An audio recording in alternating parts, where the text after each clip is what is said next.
Balik lagi di channel kita, channel apa? Mr. Di mana B-nya adalah saya sendiri, Bramestasa Gilang Tatata, kemudian E-nya apa kakak? Erlina Sialati. Wih, A-nya apa? A-nya? E-nya apa kakak? E-nya? Neneng Mahiro.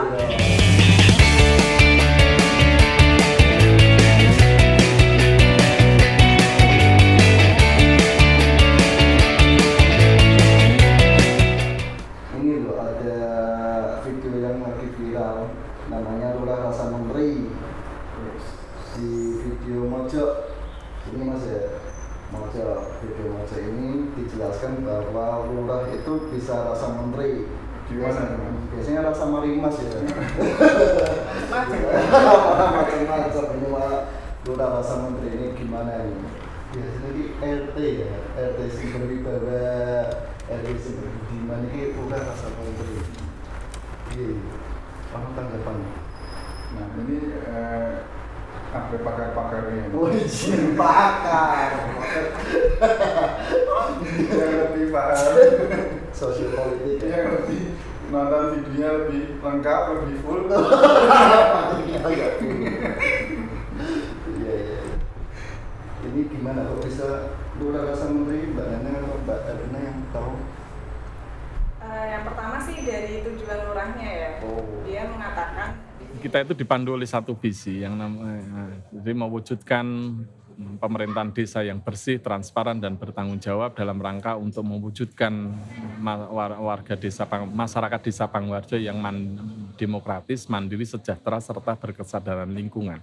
jadi lurah ini dia mempunyai visi, dia ingin menyelenggarakan pemerintahan yang bersih, terus transparan, bertanggung jawab dan untuk mewujudkan masyarakat yang demokratis, kemudian mandiri, sejahtera dan berkesadaran lingkungan. Jadi tujuannya itu kan juga udah itu ya, udah baik ya untuk membuat masyarakat sejahtera. Seperti itu sih. Itu yang bikin viral, yang bikin terkenal, ya, inspirasi anak muda. Tempatnya di mana itu, Mbak? Tempatnya di apa? Jogja ya? Jogja, Bantul ya. Bantul ya, Bantul. Tepatnya sih kalau tidak salah itu di Sewon. Sewu. Sewon itu kecamatan Sewon, Kabupaten Bantul di daerah istimewa Yogyakarta. Desanya itu lurah, desanya apa nama desanya? Nama desanya Pangharjo. Ya.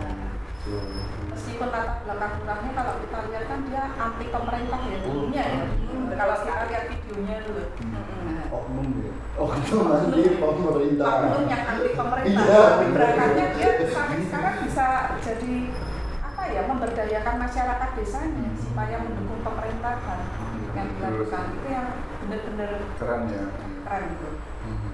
Berarti terkonsep ya. Iya.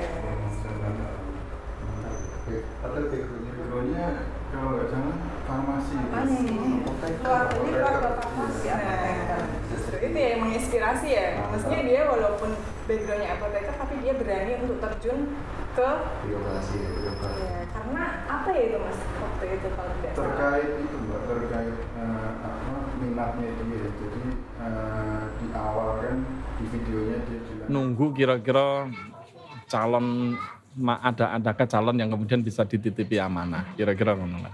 Iso dorong perubahan dan lain sebagainya. Ditunggu sampai kira-kira 6 minggu orang dari 3 calon itu kira-kira enggak ada yang bisa dititipi gagasan lah kira-kira. Itu dari sisi Anda. Iya. Berikutnya kan, karena dia nunggu 1 hari Iya. 1 hari nggak ada yang nyalon-nyalon, akhirnya nyalon balik lagi. Tapi sebelumnya mungkin dia memang mengalami masa apa ya, transisi ya. Kalau mau masuk ke pemerintahan dia yang tadinya nggak diterima, pegawainya sudah pulang dia tetap stay di kantor sampai jam selesai. Itu kan perjuangan banget ya kita lihat. Berarti itu nilai-nilainya itu apa ya? Kok bisa ya? Bisa nerapin di lingkungan birokrasi itu gimana? Terkait nilai sih, ya betul dia sangat memegang teguh nilai secara agama ya. Secara agama dia sangat percaya pada Tuhannya. Di antaranya karena dia mengatakan ketika dia mengucap sumpah, ketika sumpah jabatan, berarti dia kan sudah yakin bahwa dengan dia mengucap sumpah tersebut dia harus bertanggung jawab untuk memimpin pemerintahan di desa Mangunkarjo tersebut. Mungkin ada nilai lain yang sumpahnya iya, sama Tuhan itu ya. Tuhannya itu. Kalau saya melihat sih nilai kekeluargaannya dia membangun suatu pemerintahan itu kan juga berangkat dari nilai kekeluargaan, Gotong royong. gotong royongnya. Dia pengen nih tadinya Mangunkarjo yang tidak berpenghasilan apa-apa, istilahnya tidak punya daya jual ya di masyarakat umum, terus dia merubah sistemnya, masyarakatnya mulai dididik untuk bisa memanfaatkan nilai ekonomi untuk mandiri, menabung itu, jadi lebih memperhatikan juga keluarganya. Itu saya rasa sih poin-poin penting ya yang dia tanamkan ke masyarakat. Berarti yang napalnya terkikis ya. Jangan salah, Pak Lurah Wahyu di Anggoro Hadi ini dia mengangkat Perjalanan. ODGJ sebagai karyawan di BUMDes yang nanti dia akan jalankan di program desanya itu. Maka dari itu kan menarik sekali kan. BUMDes nggak? Pernah ya? Pernah. BUMDes yang beberapa itu sih. Berarti dikatakan bisa menjadi menteri itu karena kesibukannya menerapkan nilai-nilainya itu mungkin ya. Iya. Mengelola desa seperti negara. Mantap ya. Saya nggak di Wisma. Ya dia ingin mensejahterakan misi masyarakat. Jadi ketika masyarakat ini misalnya nggak bisa sekolah nih, ya cukup laporan ke lurahnya atau aparat di kelurahan. Nah ini nanti kan anak bisa dapat ini biaya untuk pendidikannya. Terus ada cerita yang begitu meteng aja dia sudah dapat. Iya betul banget Bu Lina. Jadi di sana dia sudah dapat kesejahteraan. Kesejahteraan ya, karena kan dia mengadakan pelayanan itu yang 7 kali pemeriksaan kehamilan, kemudian ada 1 kali secara normal, 5 kali imunisasi secara lengkap dan 2 kali pemeriksaan itu. Gratis semua ya. Gratis semua makanya. Tidak perlu taruh ikan muda mas ya. Tapi nikah dulu. Tetap harus nikah dulu.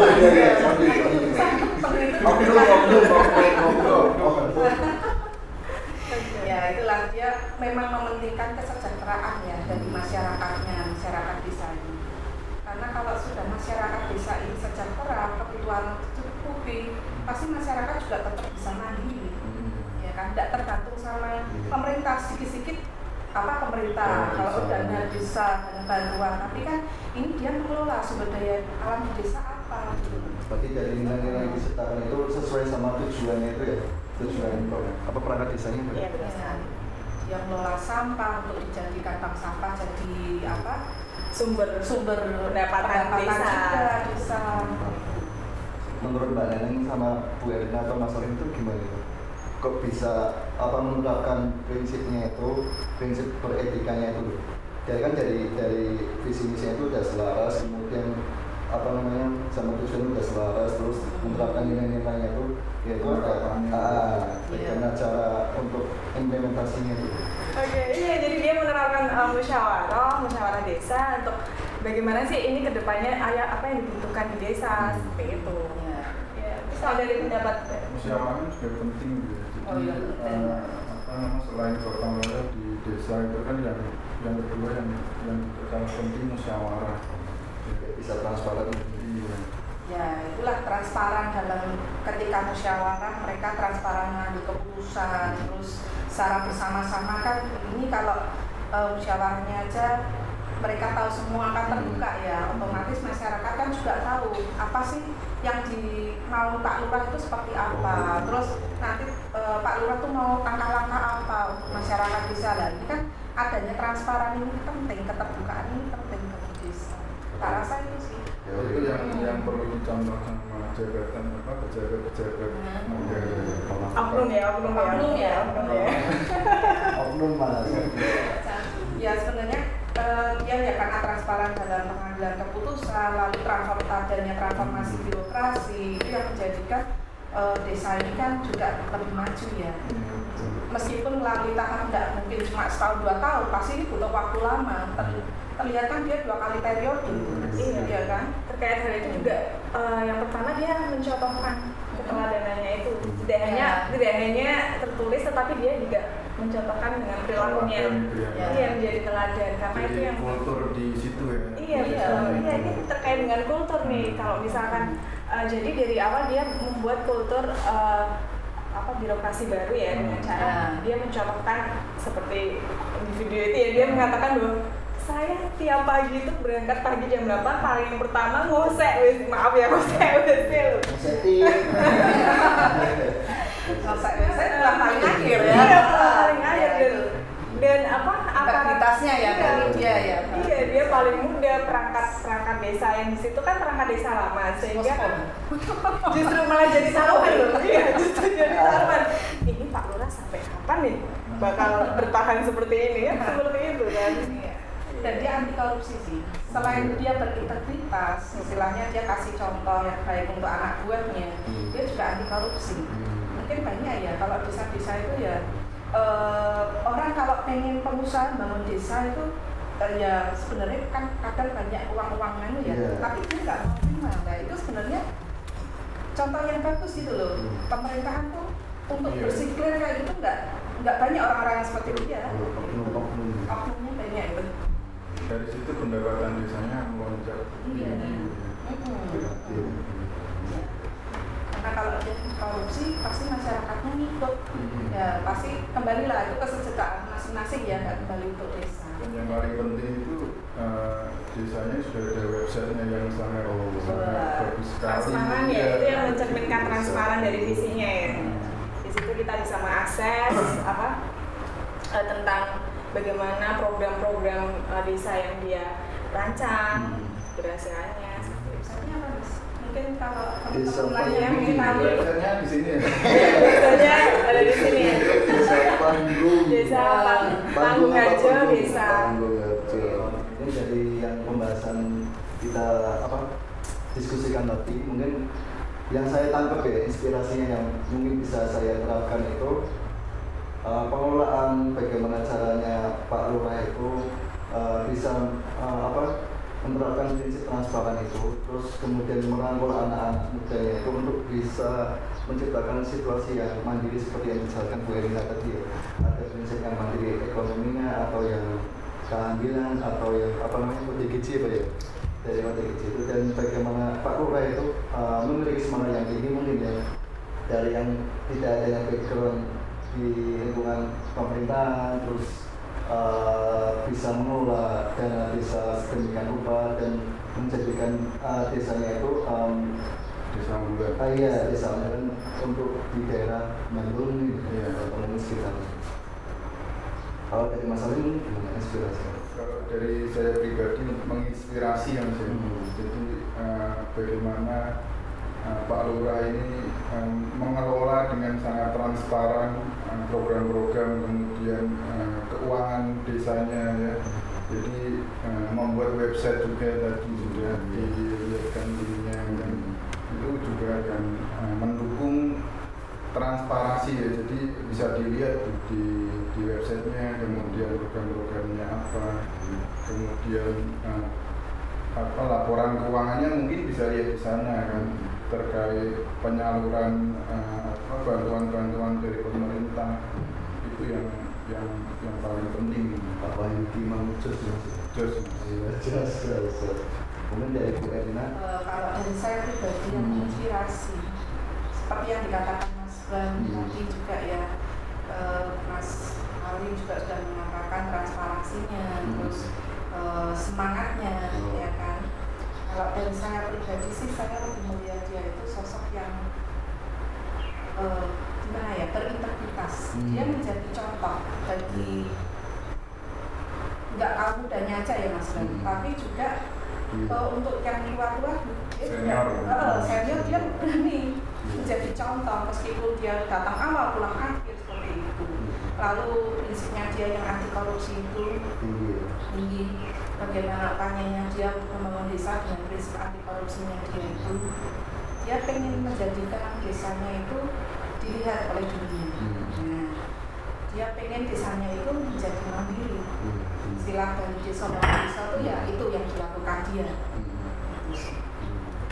Kalau dari Mbak Nani? Saya paling tertarik dengan kata-kata Pak Lurah, di mana dia mengatakan bahwa desa adalah masa depan dunia, tidak hanya sebagai masa depan Indonesia saja, tetapi masa depan dunia. Karena desa memiliki 3 komoditas penting loh, jangan salah. Jadi yang pertama itu adalah udara sehat, di mana kita bisa mencari kesegaran udara yang masih benar-benar bersih. Itu kan kita mencari refreshing gitu kan di desa.